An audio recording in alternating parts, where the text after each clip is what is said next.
Dalawa pang sangkot umano sa hazing na ikinasawi ng criminology student na si Aldrin Bravante ang sumuko sa pulisya.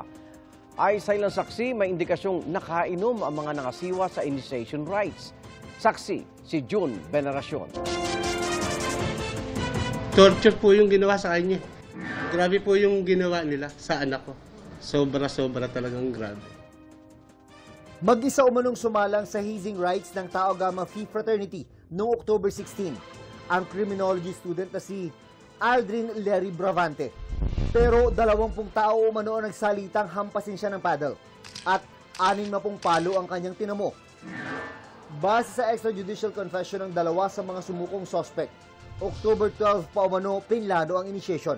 Sabi pa ng isa sa kanila, isang frat member ang nag-ayos para idaos ang initiation sa isang abandonadong building sa barangay Santo Domingo, Quezon City. Nung natapos yung initiation, okay pa. Parang ano pa siya, okay pa siya. But later on siguro habang nagsising in na yung injury niya, ayun nahilo na siya hanggang ni-revive nila, na-revive ulit one time. Tapos pangalawa, nag-collapse na. Doon na sila nag-decide na dalhin sa hospital. Lumalabas pa sa pagtatanong sa ilang testigo na tila nakainom daw ang mga lumahok sa initiation. Delikadong paghaluin yung ganyang activity at ang alcohol or yung alak. Ang ika-6 sa mga sangkot umano sa hazing na hawak na ng pulisya. Mismong tiyahin na niya ang nagsuko. Gusto ko lang sumuko para matapos na rin. Andun ako nun. Kasama ka sa pumalo? Hindi. Ano lang naging role mo nung araw na yun? Tambay lang ako nun. Naghugas kamay din ang isa pang naunang sumukong suspect. Hindi ko talaga alam mo nangyayari. Wala kasi ako sa scene na yan. Bagamat matipid sila sa sagot, may mensahe sila sa pamilya ng kanilang nasawing kabrad. Humihingi po kami ng paumanin dahil hindi po namin gusto po yung nangyari. Wala pong may gusto nung nangyari. Pasensya na po. Masaya naman po na dahil kahit sa paano natutuntun po yung mga suspect po at sana rin po lumabas na rin po yung mga ibang kasama nila at maging tuloy-tuloy na po yung po ng hustisya. Ang pamilya ni Aldrin, doble-dobleng trahedya ang idinadalamhati dahil pa sa pagkamatay ng kanyang kuya.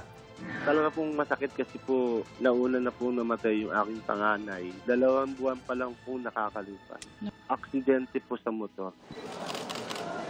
Sa ngayon, hawak na ng Quezon City Police ang 6 sa 16 na kinilalang suspect. Nasampahan na sila ng reklamong paglabag sa anti-hazing law. Pero may 4 pang hindi nakikilala.